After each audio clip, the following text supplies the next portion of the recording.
Kia ora and welcome to the Niche Cast with myself, Scotty the Slipper, South Auckland Doosra, here with the Wobbly Wildcard to present another Kiwi sporting discussion, or as we would say, yarn. Prior in the week, we record the variety show, which is a bit more, a couple different topics, and we're always switching up that format. There's always something different coming in at you on the variety show revolving around Kiwi sports.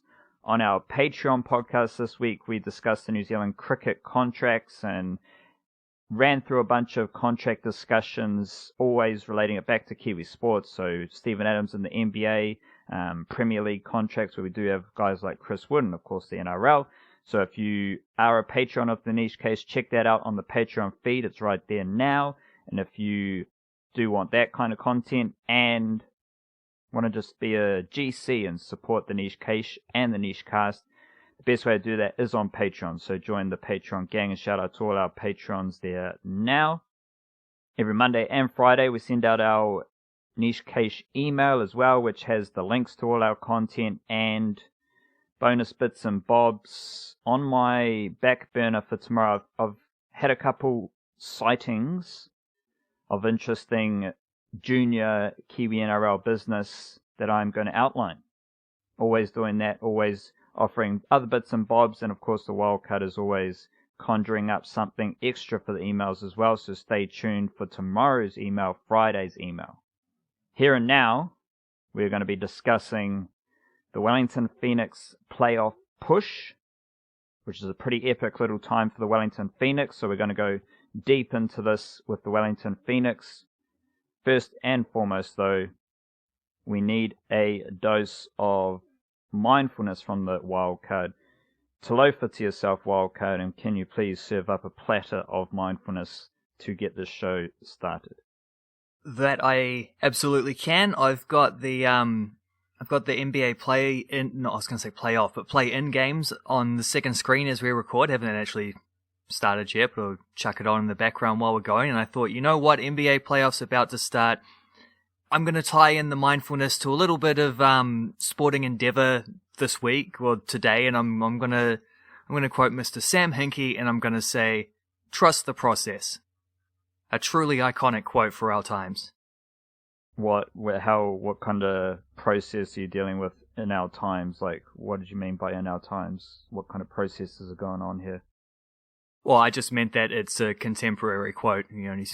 He said it a few years ago, but it's a contemporary quote, but it's also a what's that word that means out of time? It's a timeless quote. It's one of those ones where, if you let's keep it on the mindfulness thing and say the path to enlightenment isn't always clear and obvious and easy. And sometimes you just gotta make that journey, not entirely on faith, but largely backed by faith. Like, you gotta have that aspect to it. You gotta believe that you're on the right track. You've gotta have the right tools in order to know that you're on the right track, in order to know that your beliefs are genuine or worthwhile, or, at least good enough. Good enough is always a, important thing to keep in mind. And generally, I mean, it's there in those three words, trust the process, I do know, because the whole idea that I wrote about with the Black Caps today was I think the quote bubble I used for, let me just pull it up here. I had the image of, it was Tom Blundell, and he was talking to Daryl Mitchell and Will Young, and he says, trust in Kane's slow cooker, lads, and the title of that is Slow Cooking Black Caps Test Contenders, and you can go read that if you want. You can otherwise just know that slow cooked food is often the best. Whether it's in a slow cooker, whether it's a hangi, whether it's one of those American style barbecues where you got to build the fire and maintain it and cook it for 24 hours, whatever it is. Slow cooked is often the best, and sometimes you just got to trust in that slow-cooked process to bring your culinary experience to where you want it to be. Very similar, obviously.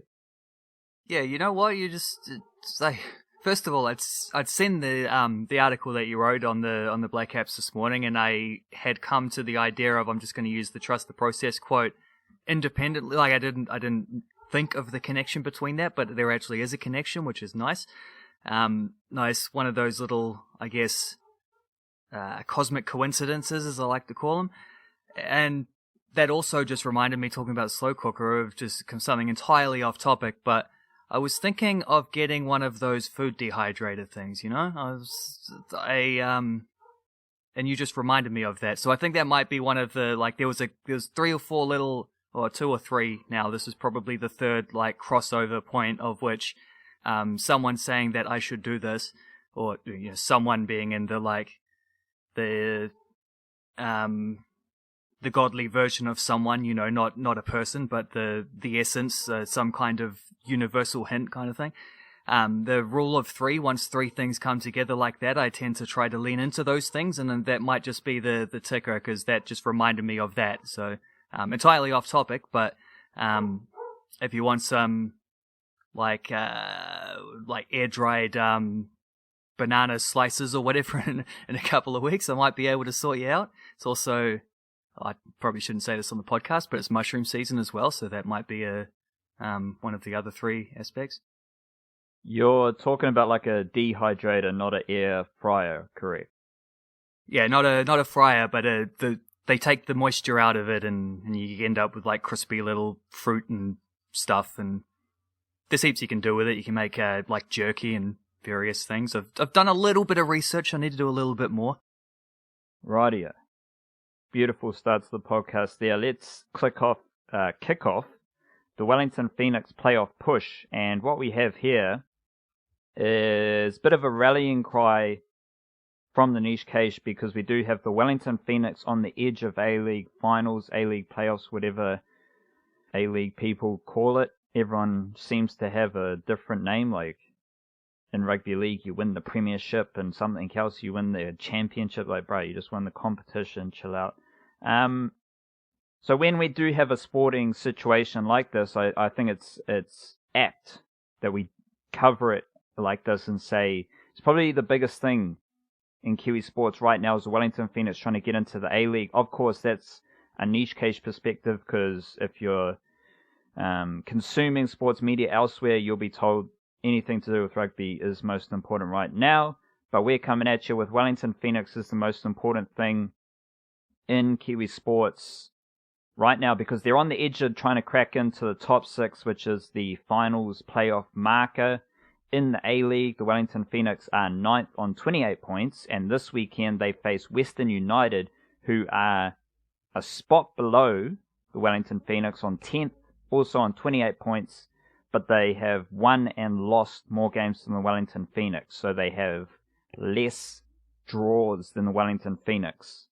So basically, who the fuck knows what's going on there? Like, they're same points, but they've got there in different ways, and the Wellington Phoenix, it's a big week, because this game is in Wellington, and it's the first game for the Wellington Phoenix in New Zealand, in the COVID lifestyles that we're living in, and they play 3 games this week, starting on Saturday, 4 p.m. in Wellington.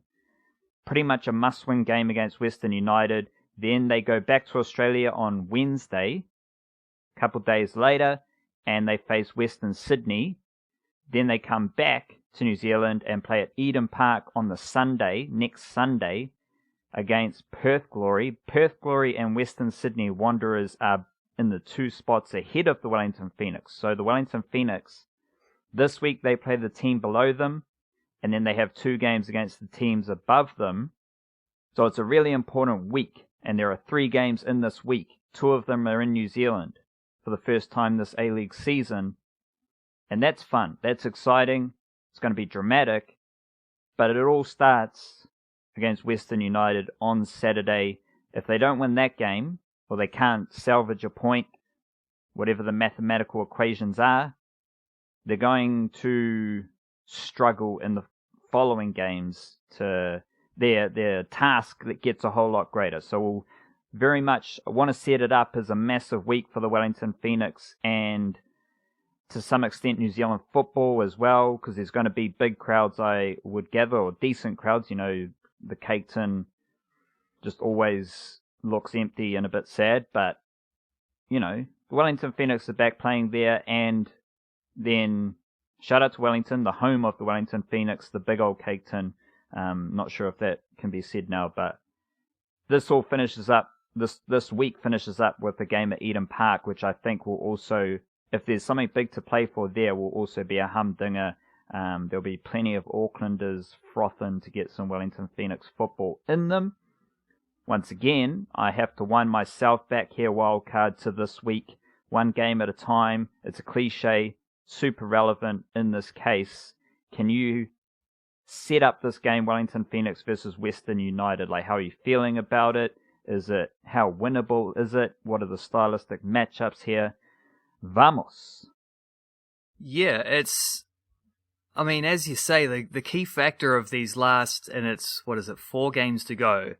They're 3 points outside the top 6, but they're 7 points off of 5th. So then there's about 5 teams within that 3-point range of 6th place. There's, like, it's not far off in terms of points, but Brisbane do have a game in hand and better goal difference, and, like, there's just so many teams competing for these spots that it's, like, any slip up is an opportunity, is like, not every, well, I'll put it this way, like, they're not all going to drop points at once. So any slip up is going to be crucial because you're going to lose so much ground. There's not much time to go. There's only 2 weeks, 3 games in 8 days, and then they got to go away to MacArthur in the final game. And I mean, they've got to get, I would imagine, at least 7 points out of the next 3 games just to have a hope in that of still being in contention for that final game. So they're all massive, as you say. And when you get to that point, like, the cliche is it's 4 cup finals in a row. Well, I always kind of hate that phrase because you don't play cup finals in a row. Like, that's what cup football is, knockout games. Like, the final one is the cup final. Getting to the cup final, they're all knockouts on the way, so I don't know why they keep always having to say they're all cup finals. Like, there's no trophy on the line. They're just all knockout games, basically. They just cannot afford to lose to Western United. Even a draw is tough because this is probably their most winnable game left.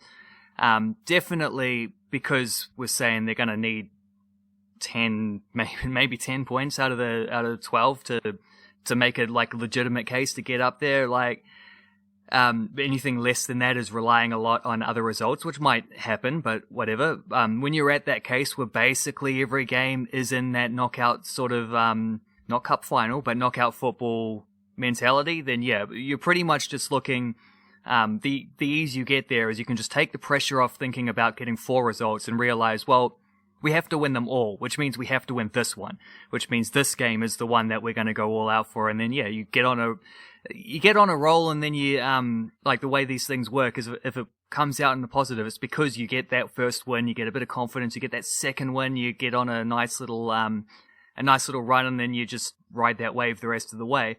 The Phoenix are 7 games undefeated, but they've drawn their last 3 in a row. All 3 of those were away games. Came close to beating Melbourne City, also came close to losing to Melbourne City. In the end, I think before kickoff, I'd have taken a 2-2 draw. It's the 2 games before that where they drew 0-0 against Brisbane and Adelaide, which both felt like they were games that were there for the winning. I mean, obviously, any 0-0 draw, you're only 1 moment away from getting 3 points instead of 1, and that feels troublesome that they got only 3 points from those last 3 games. Really, the problem is only winning 1 of their first 8 games was just digging themselves too much of a hole, because their form's been really good since then. Just they've been playing from behind the whole way, and it looks like there's a decent chance they might run out of time, but that's what we're here to try and avoid. Like, that's what this Western United game is all about. Get 3 points, get the momentum, finish strong, give yourselves an opportunity, do what you like, control what you can control, all those things. Phoenix have had a pretty good record against Western United over the last couple of years. Drew 1-1 with them away earlier in the season, beat them 3-2 a few weeks before that. Those are the 2 times they've played them. So, 4 points from 4 points out of a possible 6 from the 2 times they've played them this season. And neither of those were at a Westpac Stadium, well, Sky Stadium it's called now, isn't it? A Sky. You forget to change the name because they haven't played it there. They haven't played there for so long. The Sky Stadium that they're hoping to, like, pre-sales are through the roof here, man. Like, they're hoping to get something like 20k, which admittedly is still going to leave about a third of the stadium empty. But that's did it again. That's Sky Stadium for you. Like, as you say, it always kind of looks a little bit empty. It's got that big round thing going on where it just maybe little bit too echoey, I don't know, but they're definitely going to be hearing a very, very vocal crowd, even if the site test is living up to the normal thing. Even then, I mean, 20k is one of the I'd be pushing one of their all-time regular season records for a game in Wellington. I can't imagine there's been many higher attendances than that if they can get to that mark. And yeah, as you say, like if they get a win there, and then the pre-sales for the Auckland game of the following Sunday are gonna start like ramping up too themselves. It's gonna be it's all like there's a lot of snowball effects that we're relying on here, but take it back to the origin. A good win here against in front of a big crowd, and that's what it is. Like that's how you start those things. There's a rivalry against Western United as well, which is nice. That's always one extra reason to fire up Mark Rudan and all that. It'll be Andrew Durante's last game in Wellington because he's announced that he's retiring at the end of the season. So I would hope he gets a pretty thorough reception. He's one of the all-time great Phoenix players. It was pretty distressing that time they booed him the first game he came back, but things have been more cordial since then. We'll see how that goes. Certainly after the game, I'd imagine you might get one of them little lap of honor type situations and what. It's pretty timely that it's all worked out the way it has, where the first game after that is against the team he spent the bulk of his A-League career for, in the country that he represented internationally as well. So that's all sweet. The trickiness comes with the fact that I'm going to write an article. I'm halfway through this article already about what the Phoenix are going to do without Ulysses Davia, who is pretty much confirmed that he's going to sign elsewhere next season. Phoenix just couldn't match the money, which is always a Phoenix problem. It's actually kind of a problem that it's definitely something the Breakers have struggled with in the last couple of years, where they've done well with good imports who have then just gone on and played mostly for Melbourne. Maybe not so much with the Warriors, but still. Dovey is currently working through a hamstring injury. He missed the last game. He's such an influential player. I haven't fully gone through all the stats yet, so I won't spoil my article on just how influential he is, but suffice to say he's by far the dominant force of the Phoenix attack. So we're pretty much banking on a little bit of Ewing theory here to quote Bill Simmons, that maybe without that sort of defining player in their attack, everyone else feels a little bit more free, a little bit more licensed, take a few more risks, try some things, and hopefully that pays off. They did score a couple goals against Melbourne City without him, so that was, there's the blueprint there to start from at least. But he's a chance to play. He's travelled with the team, from what it sounds like, didn't do a whole lot in training, mostly just a little bit of warm-uppy stuff by himself, didn't partake in the real stuff when the Phoenix had an open media session on Wednesday morning. So I don't expect him to play. I'm hopeful he can play before the end of the season because they really do kind of need his influence. But that is the major factor from a Phoenix point of view, is that they're going to have to do this largely without the player who's carried them on attack through a lot of the season. But that's exactly what I'm saying about you just kind of got to hope that people Tommy Hemed is probably where it starts, Ben Wayne as well, Reno Piscopo, maybe a little bit of Clayton Lewis, the fullbacks bombing forward as well is always helpful. There's plenty of candidates for players who can step up, Josh Soterio as well, players who can step up and do something to cover for that absence. That's kind of what they need. You get to this stage of the season, right? It's not a time for making excuses. It's a time for by any means necessary. So that's That's where the Phoenix are at right now. That's where the Phoenix are at going into this game against Western United. Any means necessary. Shout out to Andrew Durante, New Zealand football legend. And how do you envision the Wellington Phoenix playing without Davia? What position does he usually take up? I'm imagining, because I do have he's the best creative player in the Wellington Phoenix statistically by the looks of it. So I imagine he plays in a creative, forward moving midfield role.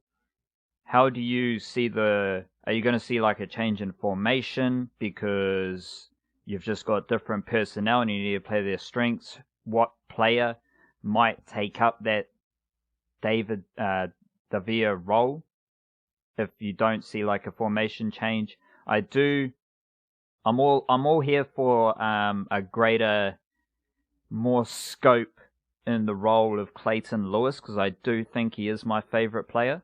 I've just seen him around a lot, and then he found his way into the Wellington Phoenix at some point, and he just has continued to be there, from a very loose, casual fan perspective. So I do like Clayton Lewis. So let's just start with the Davia bit, and I'm kind of hoping here that you can talk me and any other fans of Clayton Lewis into a big step-up moment, without the great attacking midfielder, striker, whatever he is, in the team. Clayton Lewis comes in, he's going to hold it down in the midfield and string together some beautiful passes. I don't know how that ties into the absence of Davia, but let's start with the absence of Davia. How do you see the team adapting to that? How have they done that previously, and what's their best chance now? It's funny because Clayton Lewis has been a dude who's bounced around a bit. He had a couple years in Scunthorpe where he didn't get to play a lot and went through a whole lot of managers at that time, which is never easy when you're in the sort of lower tiers of the Football League in England. And I think it's fair to say a couple of injuries as well didn't help him, but didn't really get the opportunities he'd have hoped for, and then didn't get rewarded for the opportunities he was given. And been very good for Auckland City in a couple different stints, but he's been like that guy who a lot of people have said is ready for the next level, and then hadn't really either gotten his chances, or when he had got chances, either didn't take them or didn't get the rewards, or just bad luck meant he was injured at the wrong times or whatever. So he was, long story short, he was a player who, when the Phoenix signed him, I could see yeah, sweet, that's a solid signing. He's a Wellington lad originally, one of the better domestic players in the country. However, I didn't necessarily... a lot of people were out there being yeah, perfect signing. He's going to be amazing for the Phoenix. And I sort of wanted to sit back and pump the brakes, being well, I'll believe it when I see it, because he hasn't necessarily done this elsewhere. In other facets of his career, I saw him initially as being, and this is why it's funny, because initially I thought well, what's perfect for him here is that he's going to get to play with Ulysses Davia at training all the time. He's going to get to copy a creative, left-footed player, quite short but strong on the ball. A lot of characteristics you could say, great vision as well, good striker of the ball. A lot of characteristics that he shares with Clayton Lewis. Clayton Lewis can mirror a lot of those things, and here's a guy a perfect role model for him to learn from. What's happened over the course of the season is Lewis has ended up making his name as a deeper midfielder, as a proper central midfielder. You got mostly him and Devlin, little bit of him and Rufer, but he's, for the large part, been the one keeping Rufer out of the team, which is pretty decent achievement to hold the vice captain now to the bench, because I guess Lewis's fitness was maybe an aspect that was a worrisome one, but as the season's got into it, he's just, he's not having any dramas playing 90 minutes most weeks. He's he's the best passer of a ball of anyone who's played in the deeper midfield roles for the team this season, which is probably why he's getting as many opportunities. And he's kept it simple. He hasn't done anything stupid. He's not trying silly chips over the top or long raking switches that to nobody, or hopeful balls, or shooting from distance when it's not on. He's just keeping the ball moving, playing to a playing to the role he's been given, and he's done fantastic at it. I've been so impressed by him this season, and he's been rewarded, just like the other day, with a 2-year contract extension, so that's sweet as. Ollie Sale also getting a 2-year contract extension, the first two of 16 players that the Phoenix have used this season who are coming off contract at the end of the season. First two of them to have had their futures like officially confirmed. Sounds like Devia's probably going to MacArthur. It sounds like Devlin might be going to Melbourne Victory. There's a couple others who they probably won't want to re-sign just because there's always a few of those every season. Definitely a couple others who I don't know if there's who might have either better offers or just different ideas about where they see the next stage of their career. So there's work to be done for sure there. With Lewis not being the Devia 2.0 that I initially thought he might be, that means someone else will be playing where Devia plays, which is on the right wing, but on the right wing of a 4-2-2-2, but it's sort of like a 4-2-4 or a 4-4-2, depends. All these formations are pretty fluid. You can sort of see them whichever way you want. Definitely more of a 4-4-2 when they're defending, but the wingers have a bit of license to come inwards and sort of play almost as inverted number 10s, split the field down the middle long ways, and one playmaker on one side, one playmaker on the other side. So there won't be a formation change. What we'll probably see is what happened against Melbourne City, where David Ball played out on the right wing, and David Ball's been someone who's maybe been a little bit marginalised by having to play deeper, further away, but on the right wing, you've got a right-footed player instead of a left-footed player then. It means, therefore, you've got someone who's probably going to look to play a little bit wider and swing the ball in, maybe attack the byline a little bit more. What you got with Devia was someone who always wanted to drift in and shoot on his left foot, which is perfect because he's Ulysses Devia and that's what he does really well. So you let him, you give him free license, you give your best player free license to do what they do the best. I think he's second in the entire A-League for total shots attempted, but his shots on target percentage is way down compared to other players shooting at a similar volume, but that's largely because he's shooting from further away from goal. And a lesson I've seen it's not really a lesson anyone needs explained to them, but maybe sometimes reminded of, which I've seen pretty clearly. When I write about Chris Wood's season, when he's played his 38th and final Premier League game in a few days, so hopefully next week I'll get this article done. A lesson of his season has been the closer he shoots to the goal, the closer he is to the goal when he shoots, the more likely he is to score. And I'd suggest that's the case with most people. The closer you are, the better your chances of scoring are. Dovey is someone who shoots from quite far out, but he scores from quite far out, and it's the key factor of there is it's not hard to manufacture that type of chance. It's pretty hard to beat a defender, get to the byline, cut it back, and get someone shooting from the penalty spot or closer. It's pretty hard to put a cross right on someone's head when there's defenders in the box and have them beat the goalkeeper, getting enough power on the strike to get it on target and all those things. Those kind of moves are tougher to create than it is just to give the ball to your creative midfielder, let him cut inside and shoot. You're going to get the ball in front of the defensive line, so it's just a little bit easier to manufacture that. And if he does that 4 or 5 times a game, which isn't that often, it's once every 15, 20 minutes or whatever in a game of football, he's probably going to score one or at least go very close to scoring at least one, if not two of those. It's a legitimate plan to try and get your goals, an avenue to get your goals from, amongst obviously you're going to have various other ways to try and do stuff, but it's unique to Devia though is the thing. And so him not being there takes away a guy who's taken the most shots from the team. It also maybe spreads out the point of attack a little bit more. And there are, I mentioned the Ewing theory before, there is reason to, and the article I write about this will go into this, there is reason to think there are ways in which the Phoenix can be a more potent, more varied attacking team without him. Not saying that is the preferable option, because it's clearly not, but since he is unlikely to be there, and even if he is there for the rest of the season, if he does make a sharp recovery and plays an influential role, he's probably not going to be there next season. So it's still something they need to think about either way. There's ways in which they can do that. I think because he drifts in quite far, it does create room for a fullback to go bombing past him. But if he cuts in far enough, he's no longer committing the fullback from the other team, in which case it's still at least a one-on-one, if not a midfielder sliding across or whatever and outnumbering normally Louis Fenton, who's in that role. A winger who stays wider, you bring in the overlapping, underlapping roles a little bit more. You can try get that overload on the wing and get better crosses in, and better crosses leads to better opportunities for Tommy Hamed, who's very good in the air, very good off the end of a cross. As we saw against Melbourne City and last weekend. So there's a few different ways this can go, but there are reasons to see why the Phoenix will definitely what kind of plans they might have, and hopefully how they can be successful trying to score goals without their best goal scorer. We can use this to segue into the Kiwi flavour in the Wellington Phoenix.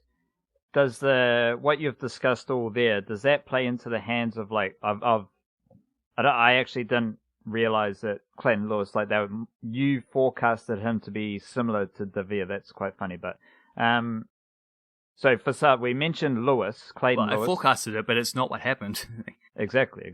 So are there any other, who are the Ben Waine, is he a likely starter? He seems like the other Kiwi who could benefit. Obviously, if there's a player like De Vere, you're going to play well with him as well. But I'm just thinking with that kind of creative playmaking hole, is there a chance for the young Kiwis who are there? Because they're all kind of young Kiwis. Louis Fenton's, I guess, the oldest Kiwi in the team. So is there a chance for this to provide a platform for some of these young Kiwis to step up?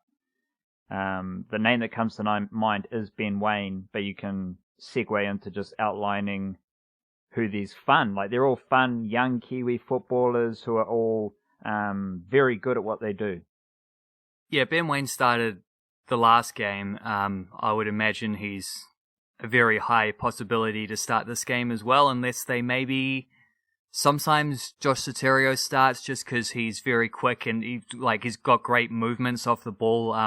Specifically when it comes to getting in behind a defence. So if Western United play a high line, that's an option that often Ufuk-Talay will like to go with from the start. Don't know you'll necessarily see that against Western United, who are a bit of an older team.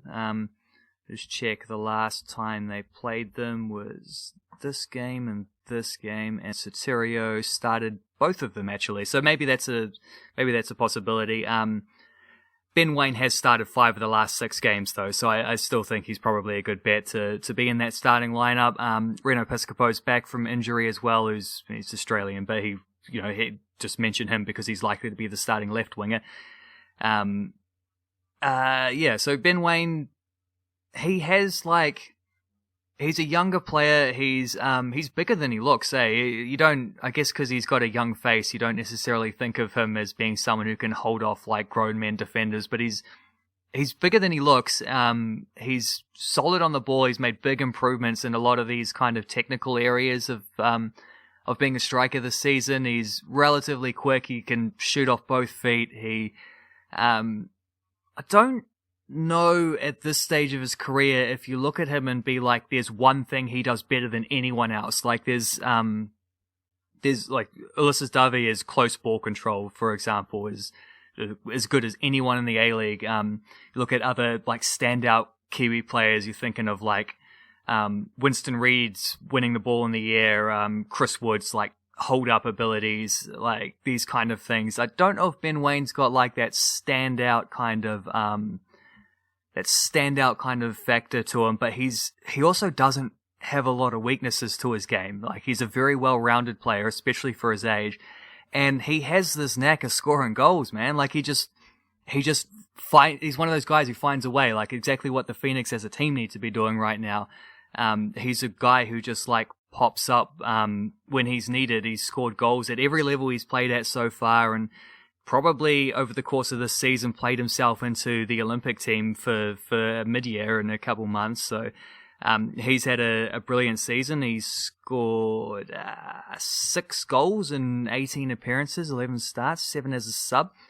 Getting he's only played half an hour less than Tommy Hamed, who's the import striker they signed at the start of the year. So that shows it shows that Hamed's missed a lot of game time, but B, also it shows that Ben Waine is definitely taking his opportunities and therefore getting a lot more opportunities, because that's kind of the way that Uffy rolls. He likes to stick with the hot hand. Other Kiwi fellas in the team who will be an influence, more on the defensive front, I think. Ollie Sale's been in fantastic form. He did have an injury last game, so there's maybe a little bit of a question mark about him, but I've been similar to Clayton Lewis. He's just been a guy who I didn't necessarily realize I knew he was decent. Of course he's going to be decent playing this long on a senior contract, even if he wasn't getting many games for the Wellington Phoenix, but I didn't realize he was this good. So that's been definitely a promising factor of the season. Already mentioned Clayton Lewis. Sam Sutton's getting quite a few games. He's also started 6 of the last 7 games. At left back, he's more of a midfielder by trade, but he's it's a get in where you fit in, and he's been doing good things at left back. And James McGarry, therefore, been coming off the bench mostly in these games. It was interesting last game. For the first time, you saw McGarry come on at left back and Sutton move into midfield rather than Sutton just coming off. So that was a nice little promising sign in the career of Sam Sutton, who's the same age as Ben Waine. They're both, I think, 19 years old. They're both bloody young and doing pretty well to be already playing the games that they are. Don't think you'll see either of these guys featuring this season, but it's nice as well to mention that Alex Paulson and Ben Old, the two standout players from the last premiership season for the Weenix, both training with the senior team this week since they've been back in New Zealand. Tim Payne, Louis Fenton, obviously, guys like that as well will likely be starting and playing big roles. But yeah, that's about where we're at with that. Is there a fair comparison between the Wellington Phoenix and the New Zealand Warriors? For me, covering the Warriors a lot, this seems like a quintessential Warriors position where you're in the hunt for finals, playoffs, sport. In the NRL, the Warriors are always between 7th and 12th, which, depending on how you view the capacity of your cup, can be a good thing, because there's always someone worse than you. There's always greater drama elsewhere, and that hasn't always been the case with the Wellington Phoenix. They have had bottoming out years, as the Warriors have done, so forget all that. But the general situation they find themselves in most A-League seasons is quite similar, especially this season. The Warriors seem to be a fringe top 8 team. They're going to be competing for the top 8, but they don't have any realistic chance of doing anything super duper amazing in the NRL. Of course, you just need to get into the final stage to give yourself a chance, and that's what we're trying to do here with the Wellington Phoenix. Do you have a similar vibe here with the Wellington Phoenix? They're just in a similar spot right now. They do have the upside that the Warriors might have in certain stages. If you get Whenua Blake back, if you can roll out your first team, more often than not, the Warriors could have some sort of high point, trying to crack into the top 5-ish range.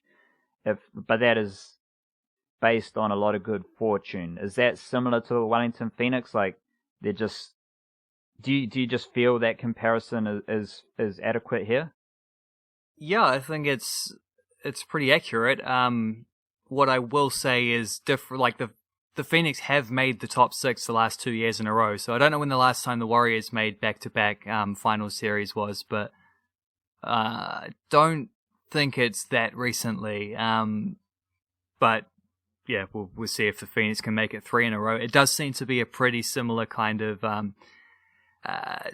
general season trajectory, is to be there or thereabouts, and then maybe just a little bit short. I don't know. The Phoenix have left themselves. They're still in with a chance, but they've left themselves a lot of work to do over the last 4 games. So it's tricky to project them getting back there. I also will say that despite looking like the last 2 seasons when they have made the top 6, despite looking like a team that was maybe poised to go a little bit further than just making the playoffs, they have been disappointingly beaten both times. Also, both seasons just not finishing as high as they could have. Should have been playing for a home semi the first time. The Mark Rudan season ended up dropping lower and were beaten by a much better Melbourne Victory team in their elimination final. Last season, in contention to finish second with like a month or so to go, slipped to, I think it was 4th, which is still a record regular season high for the Phoenix, but not being able to get a home game because of the COVID restart stuff. They still dominated Perth, but lost, I think, 1-0. I think it was 1-0 1-0 in a game where they, like, the better team didn't take their chances, lost the game. So it goes. Like, they might have made the finals series both of those last 2 seasons, but they ended disappointingly. So I guess, to be honest, it's easy to draw a comparison between 2 teams when you're like, they have the comparison of being the only New Zealand teams in an Australian competition and the sort of single market focus that goes on them for that. I think most seasons in general end in disappointment as sports fans, as sports teams. Like, only one team wins the championship at the end of the time, like at the end of the term. Most fans end up feeling disappointed that it could have been better and it wasn't. Not too many teams with like mid-table obscurity type things. So like everyone's ambitious. It's maybe I'm drawing too much of a connection just because of that. But I can definitely see where you're going with that. I can definitely see a fair few parallels between them. And I suppose, just trying to think where the Breakers would fit into this. At the moment, to be honest, I think the Breakers are in the stage that the Warriors would have been in the alternate history when that American Samoan guy was going to buy the team and do crazy things with it. I think in the alternate history, the alternate universe in which that happened is probably the situation the Breakers are in at the moment. I think that's the best I've heard you summarize that whole thing, and it just perfectly wraps it all up. I wrote down that Stephen Taylor is Tohu Harris. The RTS type player in the Warriors is Davia. And Clayton Lewis is Reece Walsh. I'm joking. That's not true. I wrote Ben Wayne as the Reece Walsh character. Maybe Clayton Lewis is like as close as anyone gets to that. Yeah. Chanel Harris Tavita, Jazz Tavanga type person, like a local product, come through the system, and just pretty good at what he does. So, do you have those kind of comparisons? Yeah, I think maybe Reece Walsh was Libby Kakache before he left, maybe, like, or Sarpreet Singh. Sarpreet Singh was never like, I don't think he really hit the heights at the Phoenix. He left pretty young, so obviously like he would have if he had stayed longer, but got to do what you got to do when Bayern Munich come calling. He didn't even start that his last game. Max Burgess was starting ahead of him in that elimination final game I mentioned against Melbourne Victory. Maybe Kakache, like it's actually a funny state of the it's not funny, but like it's genuinely impressive, I suppose, that the Phoenix are in, where they have had consecutive years in which like Singh and Kakache came through at the same time. Kakache just stayed a year longer. They're about the same age. They're in the same under 20 cycle, so close enough. But like 1 year after the other, both of them got big money transfers to Europe, and Kakache continues to get like rumors of even bigger transfers on his next step along the rung. Sarpreet Singh's in a really interesting place because he's about to finish his second of 3 years on the contract he signed initially. He's playing reserve team football. He went out on loan for the second tier, didn't work very well. He's now playing back at the third tier team who won the competition last year, and he was great for them. He's currently playing really well for them again. Like, he's getting back towards his top form, scored a really nice goal the other day, but they're probably going to get relegated back to the fourth tier don't know what you do if you're Sarpreet Singh in that case, because if you're playing 4th-tier football instead of 3rd-tier football, you're going backwards. So if you go out on a loan, you run the risk of having the same problem as what he had this year, where he just went to a team that he didn't quite fit in, that the team that struggled at the start of the year and reverted to kind of like basic football and didn't have a place for a 21-year-old New Zealand playmaker in there or a project player from another club. And how the hell are you going to crack the Bayern first team on any kind of regular basis? Maybe he'll get lucky. There's a new manager going to be coming in next season. Julian Nagelsmann, I think it is, isn't it? Because Hansi Flick, it's easy to say, like, of all the Super League-esque clubs, Bayern Munich weren't actually in the Super League, but they were intended to be. They just, the German and the French clubs held back on that until let the other teams take all the heat, which was very smart of them. But, like, the ultimate plan of the English and Spanish and Italian teams that forged that was they wanted Bayern Munich, they wanted Borussia Dortmund, they wanted PSG as well in there. Of all of those clubs, you can make a strong case that Bayern Munich are the best run organization of all of them. Definitely on a football side, I think they probably are. Manchester City these days would be running them very, very close. The Spanish clubs are in a bit of turmoil at the moment. They're going the other way. The other English clubs rely a little bit more on money, maybe, but like Bayern do things so well. However, at the same time, they've just had a coach quit because of dramas with the board, and like there's always a bit of politicking going on at Bayern Munich. So you never quite know with a club like that. I would hope. Nagelsmann is a manager who will play younger players, but he's also going to Bayern Munich where he doesn't have to or anything like that. So I don't know. I don't know where Sarpreet Singh's at, but it's going to be a very interesting year for his final year of his contract because that could go a number of ways. But off the Sarpreet Singh, it's not quite a tangent because it's very Wellington Phoenix connected. But yeah, I guess Ben Waine is the closest thing to that kind of Reece Walsh emerging star player. I don't think he's on the level that Singh or Kakache were at in terms of like the potential of those guys. It wasn't even potential with Kakache. Kakache was 20 years old playing like a seasoned veteran. He had all the tricks. No one was beating him to anything. He was just, immensely impressive. So I think maybe last year that was definitely the case with him.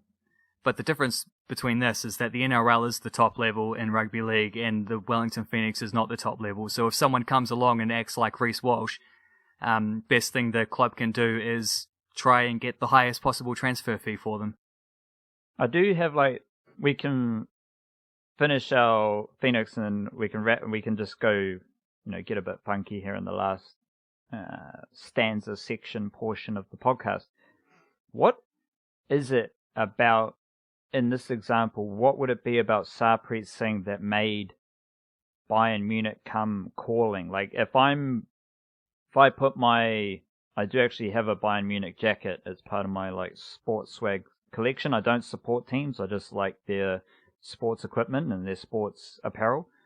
If I put my Bayern Munich jacket on and I'm a scout and I'm like, okay, I've got the whole wide world of football players here. It is the truly international game. So I do have football players in every little corner of the world. And in that little corner of the world, there's this Indian, Kiwi, who once upon a time did play for Papatoa United. Shout out Papatoa United. And we want him.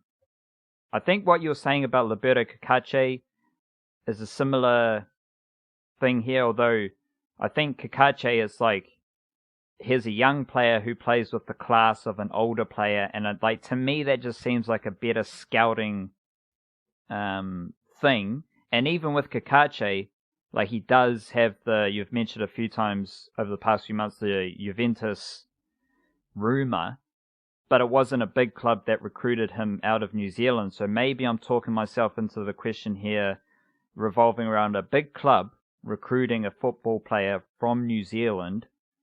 Why, what is it about Sarpreet Singh that created that circumstance? And I'm not saying that Sarpreet Singh, that is a foregone conclusion as to Sarpreet Singh's greatness, because as you just highlighted, he is in the lower leagues of Germany. It's not always a fairy tale situation when you're on this kind of professional sports journey. A lot of players will sign a contract that looks really good, and then you just don't end up doing anything. And that's not a negative thing on Sarpreet Singh, because he might just find a better situation for himself and his football and his career somewhere else. So I don't want to just announce that Sarpreet Singh's great just because Bayern Munich scouted him, because a lot of these clubs will scout and sign many different players. Like there's far more players who get signed that don't play for the first team than there is those who do play. So we have to be realistic and straight up about what that situation is. But my question is, what is the thing about Sarpreet Singh, and it doesn't even have to be Sarpreet Singh, what is the thing about this footballer that made a big club, like an internationally hefty powerhouse club, sign him? I would guess the answer is just that because they could and they had nothing to lose. Like, the Kakache comparisons also, like, it's comparing the two of them and the consistent Phoenix link between the two of them, kind of gives you a good overview of how transfer stuff works in European football. Like, there's kind of two sides of the coin right there. Kakache went to a top flight team in Belgium, St. Truiden. They're a solid team, not the kind of, I guess you'd say Everton at best, if to make a Premier League comparison. Maybe a little bit more like a Brighton, though, realistically. A Brighton or a Bournemouth of recent years, I don't know. They're owned by, I think, Japanese owners, and so they've got a couple Japanese players in their team. There's their top striker is a Japanese guy. Their goalkeeper, I think, as well. There might be one or two others. They've got a American fella who Kakache just did a video on their YouTube channel with. One of them, let's see who knows each other the best kind of thing, testing your teammates, whatever. Which is actually pretty funny. I kind of enjoyed that. I don't think I've ever seen that level of personality come through from Kakache before in any kind of media appearance. Who's actually back in New Zealand at the moment. There were photos of him at that Phoenix media session, the open training session that they did for local media. He was there. He turned up to watch, and had a few words with the old fellas and stuff like that. Back for his off season before, I suppose, Olympic football, and then back to Belgium for some season 2. There were just links with Real Zaragoza in Spain, so the continually one of those players who gets mentioned as like a sort of an undercover prospect that football media is huge. There's always people out there scouting football manager databases and whatever. Like, who are these players you've never heard of that have high potential or whatever? And Kakache was a ready-made first-team player. He went straight into the first team once he got there, after he had taken a couple of weeks to acclimatise. Once he played, he was never out of the first team again, except for the one game he missed with suspension.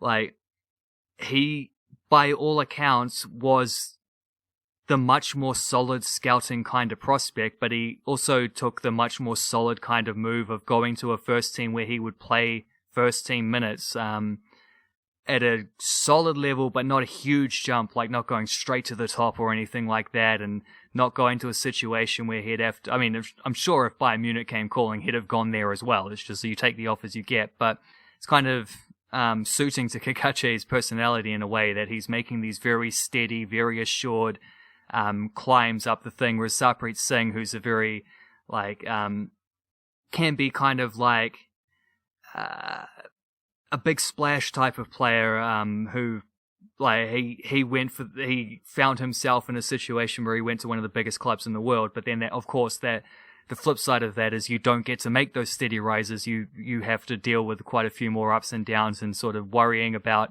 am I ever going to get a go in the first team, or you get one and then when am I ever going to be back there? And I think what Bayern saw in him, though, is just like a player who might be really good.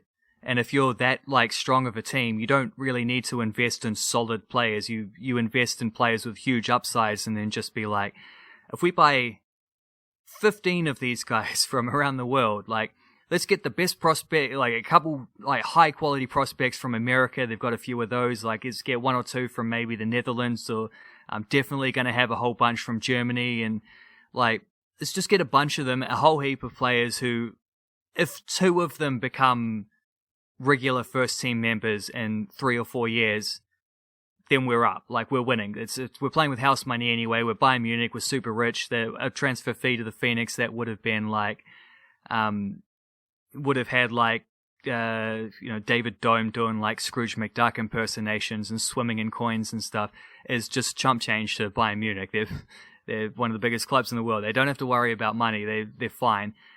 So they can chuck out transfer fees on all these players as well to make sure they get who they want. And then it's like if Sarpreet Singh leaves at the end of his contract because he didn't quite make the progress they hoped for, no loss to them. And at the very least, they've given a promising player an avenue into Europe and an opportunity to train hard and get better over the next few years, over the 3 years that he's there, hopefully longer, but you never know. And then from there, you can say, well, I came out of the Bayern Academy. You're guaranteed to get a contract somewhere else in Europe with a team that'll let you play a lot of games. So it's like, I won't say nothing to lose from Sarpreet Singh's perspective, because obviously you go to Bayern Munich, you have dreams of winning Bundesligas, and he actually did win one of them, but like multiple of them. You dream of playing in the Champions League and doing all these things.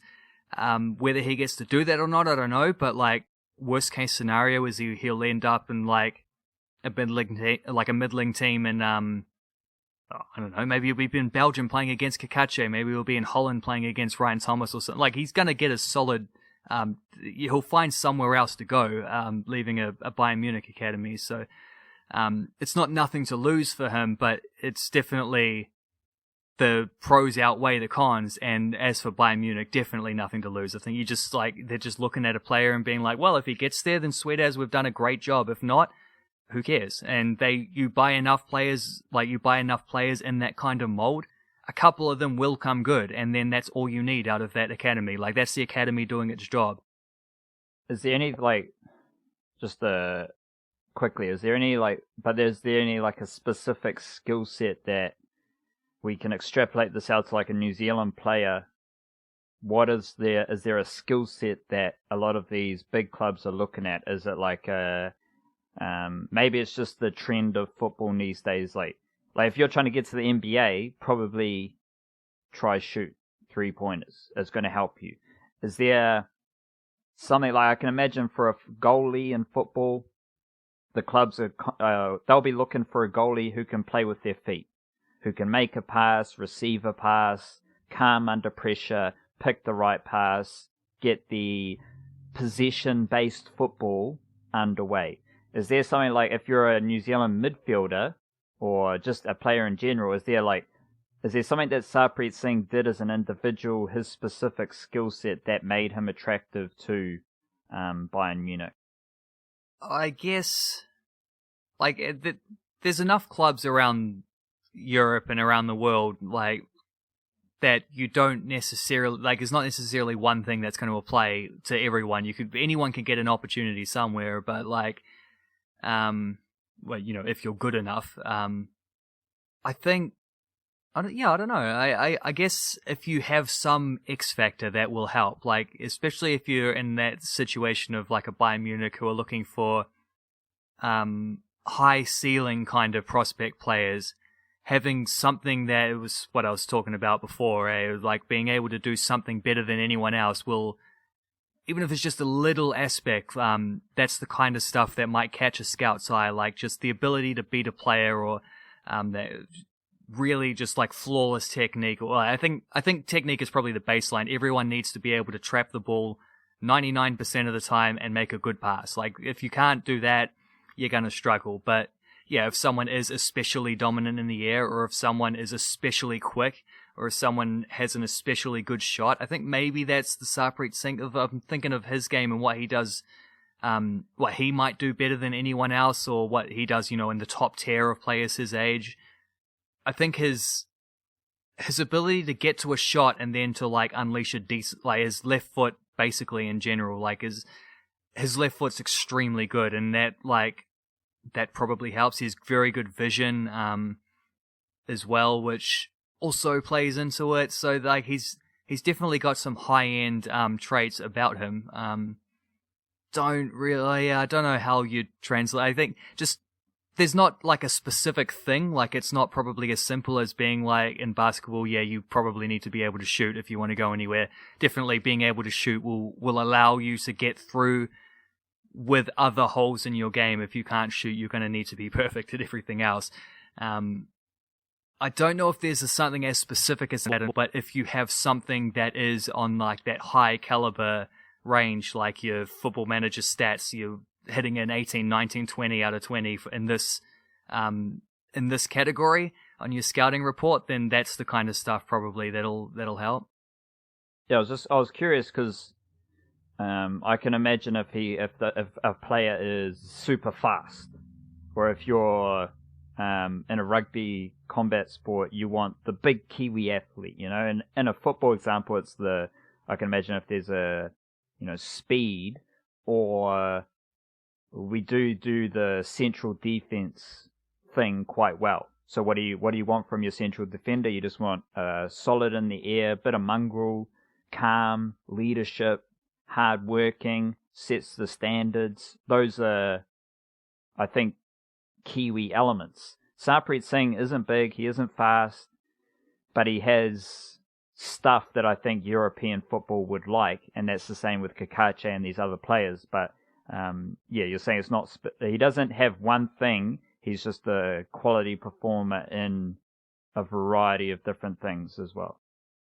Well, I think his ball playing is that's not necessarily the right way to put it, but like the ball playing in terms of a combination of technique, passing, shooting, vision, like that kind of stuff. What he does on the ball is pretty high. Like I think that's the closest thing he would have to that. But definitely, like ever since he got to Bayern Munich, it's been a thing that they've emphasized is he needs to get stronger. And definitely, also it was a factor that was cited in him struggling playing in the second division in Germany at the start of the season, because second division in Germany, you lose the the high-end technique of the Bundesliga.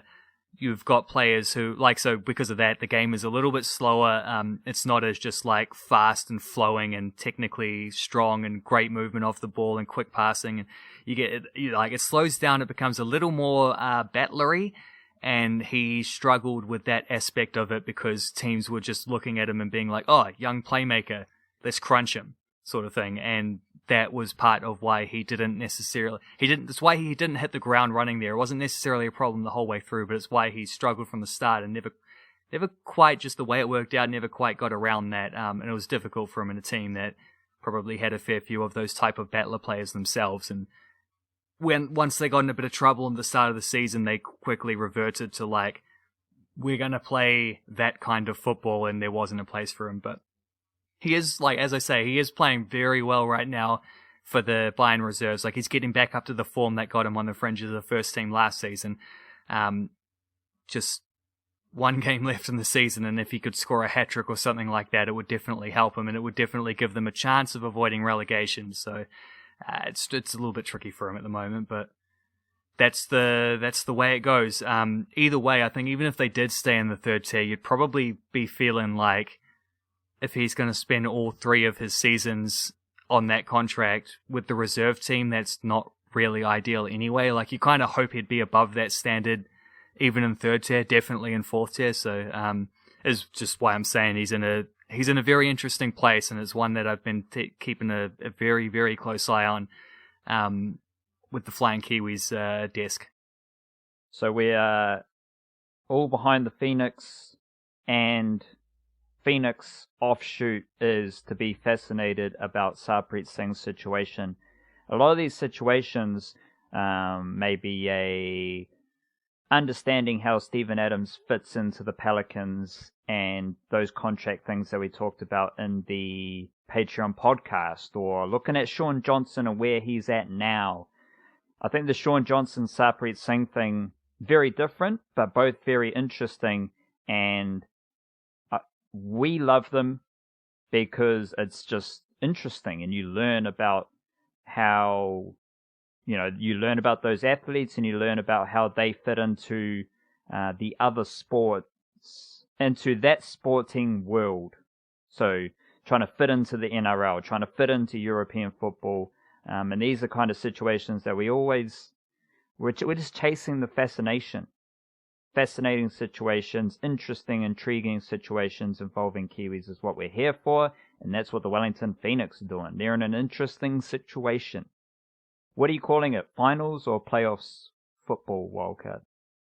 Technically, the A-League calls it the finals, so I guess that's where we got to go with it. But I mean, to be honest, when I've been writing about it, like I use these words indiscriminately. If it's not the official term, then it's still like the metaphorical term, you know. People know what I mean if I say the A-League playoffs, even though they're technically called the A-League finals. It's not really. People get stuck up on specifics when it comes to words sometimes. It's like, if you know what I mean, then what's the problem, you know? Yeah, so like people know what I mean by the cake tin. And exactly. Yeah. Righto. And when I said Westpac Stadium 6 times. Yeah, you did sound like a bit of a corporate shill there. Just like, unless cake tin is offensive to Wellingtonians, which I don't know either way, someone can let us know, but it's always just better to refer these stadiums as their non-sponsored name that just changes every fucking year. Who gives a shit? Rightio. Yeah, A, because they change all the time, and B, because, the other reason you said, the corporate shill reason, like, they're paying the stadium to use that name, they're not paying us to use that name. I always like North Harbour Stadium over, what are they, QBE or whatever it's called now, and I get confused when they change them, as this episode is evidence of. But yeah, when you get nice generic stadium names, it's so much better. Old Trafford, Anfield, etc. We need to finish here because I've just caught myself thinking about Auckland stadiums and New Zealand stadiums and how stupid the stadium situation is, so I don't want to even go down that route any further. So let's finish. Wellington Phoenix versus Western United, Saturday afternoon, 4 p.m. Wellington. Enjoy it, rally behind the troops, and we'll see what happens, and we'll be here on the other side. You are going to write about like a pre-thing with your Davia? Yeah, certainly that's, what did I call it? Envisioning a future without Ulysses Davia. Ewing theory? And it will definitely have some Ewing theory considerations. I'm going to just chuck it up there. I think there's some sort of tie in there with Roger Tuivasa-Sheck that I might think about more. Oh, that's I another might just one. think about that more. Linking them together even more. Maybe the Warriors are better without Roger Tuivasa-Sheck. Who knows? I haven't even thought about that too much. You've just sparked an idea. See you later. Thank you for listening. Stay beautiful. Kia kaha and a cheer to yourself.